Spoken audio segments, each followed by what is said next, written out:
inclui detalhes sobre o que Betsy Hackman estava procurando antes de morrer e a perspectiva em primeira pessoa dos policiais. Uma nuvem de suspeita envolve as mortes do ator vencedor do Oscar, Gene Hackman, e de sua esposa, cujos corpos foram encontrados em sua casa em Santa Fé. Ninguém havia visto o casal por dias, e as autoridades afirmam que eles já estavam mortos há algum tempo.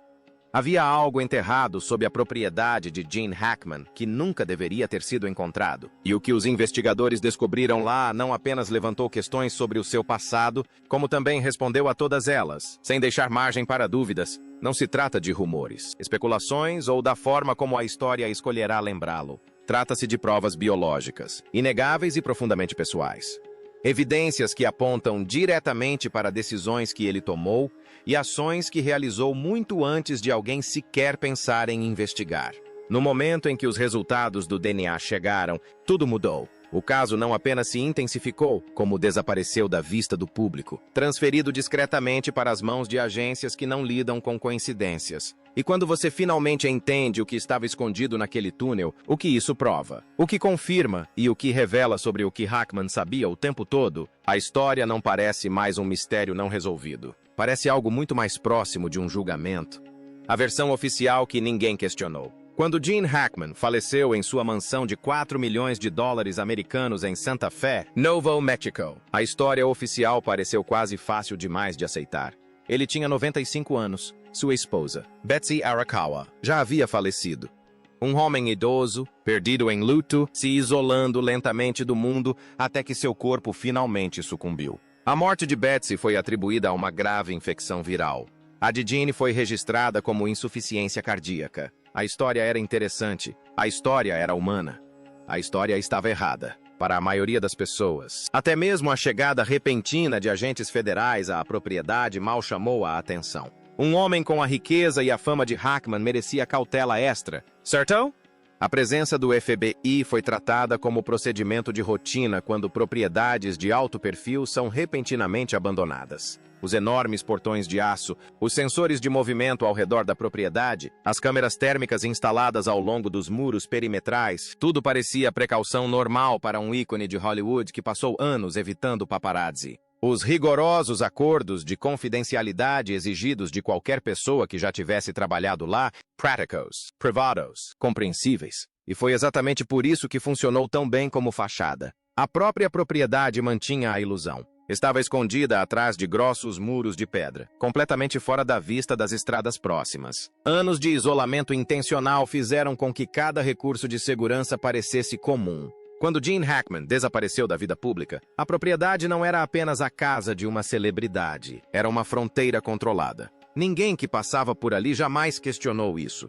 Era totalmente intencional. É aqui que as coisas começam a ficar sem sentido. Quando a primeira equipe forense federal entrou pela porta da frente, não encontrou o silêncio de uma morte natural. Deparou-se com uma cena que havia sido cuidadosamente controlada. E no momento em que analisaram a linha do tempo comportamental, Betsy Arakawa havia falecido 7 dias antes de Gene Hackman. Durante 7 dias, todo o sistema de comunicação da propriedade registrou 0 chamadas, nenhum contato com serviços de emergência, nenhum familiar, nenhum médico. Por 7 dias. Um homem de 95 anos com problemas cardíacos conhecidos permaneceu sozinho em um recinto isolado com o corpo de sua esposa, sem jamais tentar pedir ajuda. Os investigadores recuperaram dados do servidor central de segurança no térreo. O que encontraram não foi o registro caótico e disperso de um homem tomado pela dor. Os móveis do quarto haviam sido movidos de seus lugares originais. Cofres pessoais haviam sido arrombados. E, exatamente no dia da morte de Betsy, Gene Hackman digitou pessoalmente o código para desligar todas as câmeras de vigilância internas, mantendo os alarmes de segurança externos configurados com a máxima sensibilidade. E é isso que a cronologia realmente revela. Essa configuração não é pânico, é estrutura. É a desativação intencional de um sistema, enquanto o outro é cuidadosamente mantido. Feita por alguém que sabia exatamente o que estava fazendo e exatamente o que estava tentando esconder. Os analistas comportamentais contratados para estudar os dados de segurança foram claros em sua conclusão. Não se tratava de confusão causada pela emoção. Era o padrão claro de um processo de contenção deliberado, projetado para cegar o interior enquanto mantinha a barreira externa totalmente segura. Gene Hackman fez uma série de escolhas conscientes e deliberadas para manter e proteger algo oculto sob aquela propriedade. Os resultados dos testes de DNA e as evidências de abrasão microforense confirmaram a realidade física dessas escolhas. É isso que torna tudo particularmente prejudicial para ele, não apenas para a forma como o público entende sua morte. As evidências não mostram um homem preso em circunstâncias fora de seu controle. Mostram um homem que sabia exatamente o que estava protegendo e escolheu, repetidamente até o fim, continuar protegendo.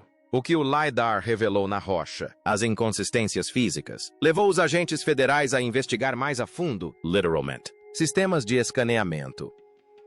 LiDAR e câmeras termográficas foram instalados em toda a propriedade de Santa Fé. O LiDAR, ou detecção e alcance por luz, funciona emitindo pulsos de laser rápidos em superfícies e medindo quanto tempo levam para retornar, permitindo que os investigadores criem mapas tridimensionais precisos de espaços ocultos sob as estruturas sem perturbar o solo acima. É a mesma tecnologia usada para descobrir cidades antigas escondidas sob densas copas de florestas tropicais. Durante a primeira varredura, o sistema detectou uma anomalia de temperatura profunda. Ela se estendia por trás da parede da biblioteca particular de Gene Hackman, descendo por dezenas de metros de rocha sólida do Novo México. Os agentes imediatamente compararam as descobertas com os registros de planejamento urbano e municipal. O que eles descobriram, ou melhor, o que não descobriram, confirmou que a anomalia era algo muito mais sério. A estrutura subterrânea que o LiDAR mapeara com detalhes tridimensionais precisos não constava em nenhum registro oficial de planejamento do condado.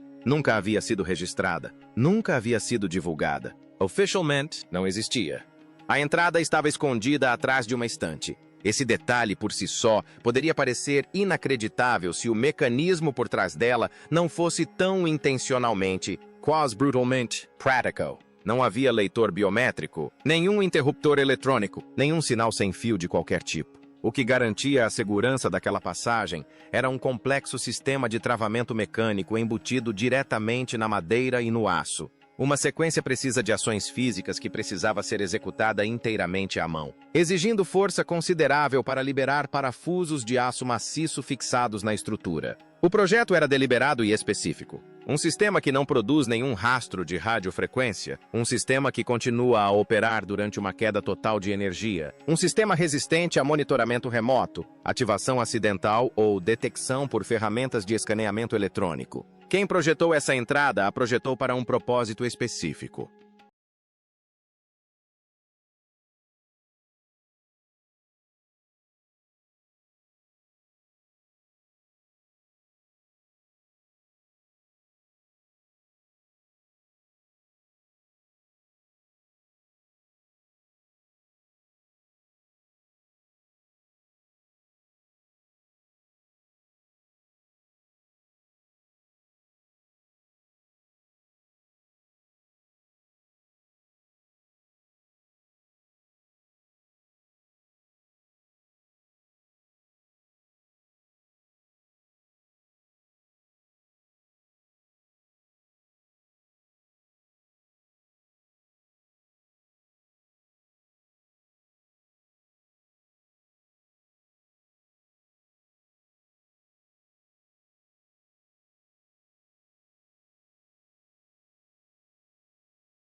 Durabilidade, para manter o sigilo e para sobreviver em condições para as quais a maioria das pessoas jamais pensaria em se preparar. Os agentes entraram e começaram a descer. O trecho superior do túnel, mais próximo da superfície, era reforçado com concreto armado e vigas de aço. O doutor Marcus Alford, engenheiro estrutural da equipe forense federal, estudou o espaçamento dos rebites e permaneceu em silêncio por alguns segundos antes de falar. O espaçamento e a técnica de concretagem correspondiam exatamente aos padrões de construção de segurança militar da década de 1950. Ele disse ao investigador principal que, em 30 anos de análise estrutural, só havia encontrado aquele padrão exato de rebites em 2 outros locais. Ambos eram instalações federais classificadas, mas a 12 metros de profundidade, tudo mudava. O concreto industrial terminava. As vigas de aço desapareciam. Em seu lugar, surgiam paredes de pedra rústica marcadas com milhares de impressões de ferramentas primitivas. A qualidade do ar na parte inferior do túnel revelou algo profundamente perturbador. Variações anormais de temperatura, o tipo de vestígio químico deixado pela exposição prolongada a materiais e processos que não deveriam estar dentro de uma caverna natural selada. O núcleo de pedra esculpido à mão deste túnel não era uma construção moderna. Era parte de uma antiga formação geológica artificial, esculpida por mãos humanas muito antes da construção da seção superior de padrão militar, e muito antes da própria propriedade ser construída naquele terreno. Qualquer que tenha sido o propósito original deste túnel, ele existia antes da estrutura de 1950 que o ocultava. Existia antes da propriedade. Pode ter existido antes de qualquer pessoa viva que ainda soubesse de sua existência. Não se tratava de um bunker com uma seção mais antiga. Era uma estrutura antiga que havia sido reforçada, militarizada e enterrada sob uma propriedade privada com a clara intenção de que ninguém de fora jamais a descobrisse. Se você tem acompanhado esta investigação desde o início, já sabe que o que foi encontrado no fundo daquele túnel é o detalhe que muda tudo. O que a equipe federal estava prestes a descobrir naquela câmara e o que a análise de DNA confirmaria sobre as condições biológicas em seu interior desencadeou uma resposta de sigilo que bloqueou todo o caso em questão de horas. Se você quer ficar por dentro desse tipo de história, inscreva-se agora e ative as notificações, porque o que vem a seguir é a parte que eles nunca quiseram que fosse divulgada. E então, os resultados da microanálise forense chegaram. O que o DNA revelou. As amostras de poeira coletadas do sistema de travamento mecânico do túnel revelaram uma história que obrigou toda a investigação da morte a mudar de rumo. O técnico forense especializado Raymond Voss, designado para a equipe federal de evidências do escritório de campo de Albuquerque, foi o primeiro analista a estudar as engrenagens do mecanismo de travamento da biblioteca sob ampliação. Ele havia recebido instruções para procurar qualquer coisa que não correspondesse à inatividade de longo prazo. O que ele descobriu, no entanto, o fez largar suas ferramentas e contatar seu supervisor antes mesmo de escrever uma única linha em seu relatório. As marcas de desgaste metálico nas engrenagens internas eram recentes. Não tinham meses, nem anos, mas apenas alguns dias, coincidindo com precisão forense com o período de 7 dias entre a morte de Betsy Arakawa e a de Gene Hackman. A implicação era inevitável. Um homem de 95 anos, em estágio terminal de insuficiência cardíaca, não passou seus últimos dias deitado na cama. Ele desceu até aquele túnel, manipulou aquelas pesadas fechaduras mecânicas, entrou na escuridão fria do subterrâneo em algum momento durante aqueles últimos 7 dias, e retornou antes de desmaiar pela última vez. Mas foi a análise de DNA, extraída de material orgânico encontrado nas profundezas do túnel, que mudou completamente a natureza da investigação e produziu resultados que as autoridades federais rapidamente classificaram como confidenciais. O que o teste de DNA mostrou não foi evidência de uso casual ou simples armazenamento a longo prazo. O material genético recuperado das partes mais profundas da câmara subterrânea indicava exposição a condições biológicas que não deveriam existir em um espaço subterrâneo isolado sob uma propriedade privada em Santa Fé. A classificação exata do que foi identificado não foi divulgada. O que foi confirmado por fontes próximas à equipe forense original é o seguinte: as descobertas de DNA causaram uma escalada imediata na resposta federal. O caso foi retirado dos canais normais de investigação e redirecionado por meio de protocolos de classificação geralmente reservados para assuntos que envolvem infraestrutura ativa de segurança nacional. Não curiosidade histórica, mas preocupação imediata e contínua. O material orgânico descoberto naquela câmara não tinha uma explicação inofensiva. Sua presença confirmou que o túnel não estava inativo. Algo biological, algo que deixou vestígios de DNA rastreáveis. Esteve ativo naquele espaço e as autoridades responsáveis pela classificação da descoberta decidiram, poucas horas após analisá-la, que o público não deveria saber o que era. O que quer que Gene Hackman estivesse fazendo naquele túnel, o que quer que ele estivesse vigiando e protegendo, tinha um significado que ia muito além das decisões privadas de um ator aposentado que vivia tranquilamente no deserto do Novo México. Uma cronologia que não pode ser explicada de outra forma. Eis o problema. As descobertas de DNA não eram isoladas. Elas se encaixavam em uma cronologia física que os investigadores já estavam tentando decifrar. Considere o que os dados de segurança já haviam revelado antes dos resultados do DNA. Betsy Arakawa Moore. No mesmo dia, Gene Hackman desativa pessoalmente todas as câmeras de vigilância internas da propriedade, mantendo os alarmes perimetrais no máximo.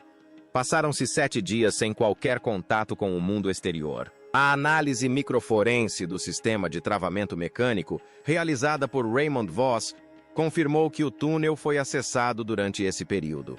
E agora, a análise de DNA do material recuperado da parte mais profunda da câmara subterrânea confirma a atividade biológica incompatível com um longo período de inatividade. Cada um desses detalhes, por si só, poderia ser explicado teoricamente. Um homem desligando as câmeras no primeiro momento de choque da dor. Um idoso confuso, talvez indo a algum lugar onde não deveria. Contaminação de DNA, a resultante de anos de presença humana. Mas, quando analisadas em sequência, essas explicações se desfazem, pois todas apontam na mesma direção. Para um homem que, nos últimos dias de sua vida, com o coração debilitado, realizava tarefas específicas em uma ordem específica, não aleatoriamente, não por impulso, mas com a precisão constante de alguém seguindo uma rotina já executada inúmeras vezes. Esta é a parte que ninguém na cobertura inicial notou. A resposta federal confirmou isso. Quando os investigadores chegam ao local da morte acidental de um idoso confuso, eles não classificam imediatamente os resultados forenses. Eles não instalam equipamentos de bloqueio de sinal sob a proteção da noite. Eles não retêm, por questões de segurança nacional, os registros de reclamações municipais de 2019. A rapidez e a natureza da resposta do governo revelam mais sobre o que foi realmente descoberto do que qualquer declaração pública jamais poderia. E há mais. Os resultados do DNA não foram a única anomalia biológica identificada na câmara. Amostras de ar da seção mais profunda do túnel mostraram compostos químicos ligados a processos metabólicos orgânicos. Não resíduos antigos, nem liberação geológica natural, mas compostos ativos produzidos por sistemas biológicos vivos. Essa descoberta foi incluída na mesma ordem de classificação da análise de DNA. Ambas foram seladas dentro do mesmo período de 12 horas. Agora, a equipe de investigação está avançando com esse conhecimento, dirigindo-se para a parede oposta da câmara, onde o cabo analógico termina, em direção à estrutura conectada a ele. E o que estão prestes a descobrir vai reformular tudo o que pensavam saber sobre o que Gene Hackman estava fazendo naquela câmara abaixo. Quando toda a equipe de investigação chegou ao fundo do túnel, entrou em uma câmara que destruiu todas as suas suposições. O piso de pedra natural havia sido cuidadosamente nivelado. Sua superfície estava gravada com um sistema detalhado de coordenadas astronômicas. Um mapeamento preciso das órbitas planetárias que sugeria um conhecimento matemático avançado, completamente inadequado para uso privado casual. Caixas de madeira estavam espalhadas pelo chão, repletas de componentes metalúrgicos de origem desconhecida. Muitas eram peças únicas e sólidas. Semsoldas, um método de fabricação sem precedentes conhecidos na metalurgia industrial do início do século XX. Mas nada disso foi o que interrompeu tudo. Embutido na parede de pedra bruta, fixada com suportes metálicos resistentes à corrosão, havia um sistema de comunicação de circuito fechado. Um grosso cabo coaxial, envolto em borracha industrial densa, atravessava a parede acima e se estendia por dezenas de metros de rocha sólida antes de terminar no centro da câmara subterrânea. A doutora Claire Souza, analista de sistemas elétricos designada por uma unidade federal de avaliação de infraestrutura, foi chamada para examinar o sistema. Ela confirmou oficialmente que não se tratava de um resquício de uma reforma antiga. Ao rastrear a fonte de energia e descobrir o conjunto de baterias alcalinas localizado, operando de forma completamente independente da rede elétrica da propriedade, projetado e configurado para funcionar sem interrupção, mesmo durante uma falha total de energia na superfície. Ela comentou com seus colegas que aquele era um dos sistemas de infraestrutura elétrica mais bem planejados que já havia avaliado fora de uma instalação classificada. O sistema estava ativo. Sua carcaça protetora apresentava claros sinais de limpeza regular e manutenção cuidadosa, realizadas de forma consistente para suportar os níveis de umidade dentro da caverna. Quando Souza desmontou os conectores físicos para inspecionar o interior, não encontrou microfone, alto-falante ou qualquer sistema de comunicação de voz em ambas as direções. O cabo terminava em um grande transdutor de sinal mecânico, um dispositivo construído exclusivamente para ser pressionado contra superfícies sólidas e detectar vibrações de frequência extremamente baixa. Pequenas variações de pressão, movimentos sutis que se propagavam através de densas paredes de pedra, convertendo-os em sinais elétricos. Esses sinais eram então enviados para cima, através do cabo enterrado, diretamente para um alto-falante de monitoramento oculto dentro do espaço privativo de Hackman, no andar de cima. Por um número desconhecido de anos, Gene Hackman não apenas morou naquela propriedade, ele esteve posicionado ali, ouvindo não vozes, não transmissões. Não o mundo exterior, mas as vibrações de qualquer coisa que pressionasse o outro lado de uma parede selada a 12 metros abaixo do piso de seu quarto. Se esta reportagem lhe deixou com mais perguntas do que respostas, é porque deveria. Inscreva-se para mais investigações que vão além dos registros oficiais. Vídeos novos toda semana.